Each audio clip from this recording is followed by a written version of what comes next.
Hey guys, so thank you for stopping by our channel. Don't forget to like, comment, subscribe. If you're here from the previous video, which was tinting and constructing and plucking the lace, well, congratulations. I hope you learned a thing or two. So in this video, I'm going to be showing you how to install the wig, which is sewing down the frontal and the bundles to this wig cap. So I hope you will stick around, grab a pen, a pencil if needs be, and let's get to learning. So we have my threads all the way prepped. Do this prior to sewing my wigs, just so that I know I have everything there. And I just put these on top of like a clothing rack, and I have it on the side. I'm using a regular dome cap, and this is a wig block that I got from Amazon. So now we're just gonna place our frontal onto this block. You want to use the very end of your frontal and pin it against your wig block. So your frontal should be surpassing your wig cap, if you get what I'm saying. Now that you have it down, you're gonna sew your frontal first.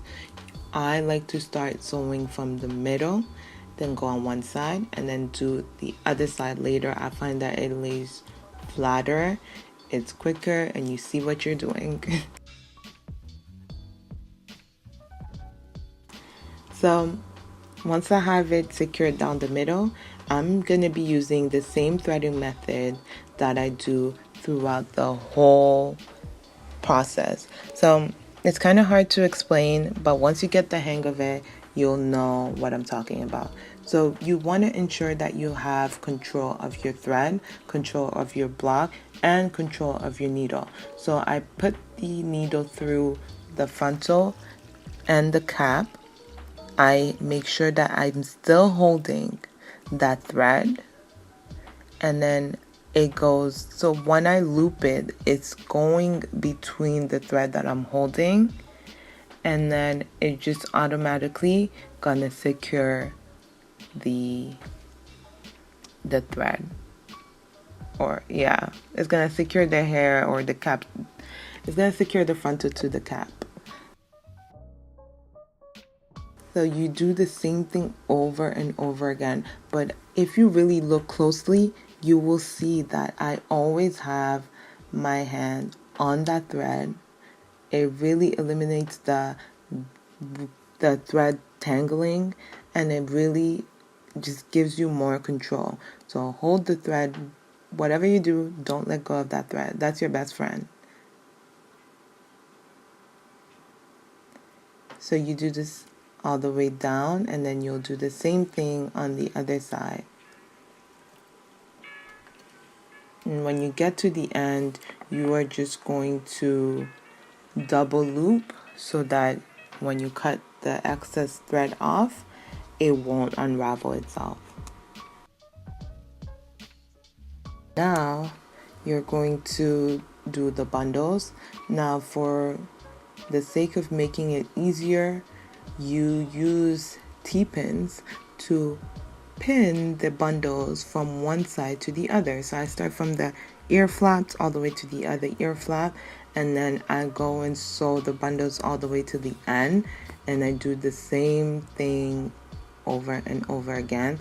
I will have some closer shots for you to see, but basically I'm using the same method throughout the whole head, just holding the thread, looping it in. But instead of holding the thread all the way down when I have bundles, I make sure that when it's getting close to being looped, I pull the hair down, and that just makes it flat. It makes it more secure.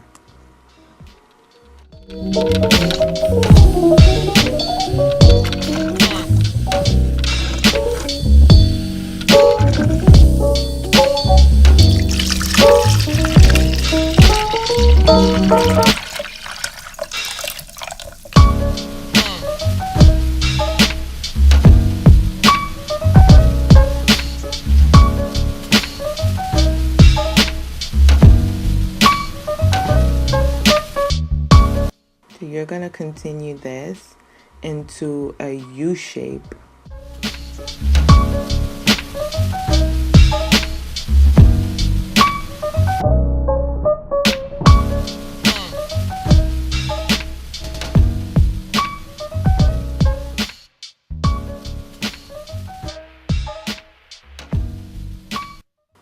When you get to the top, you're gonna cut the weft section by section so that you have it laying flat horizontally.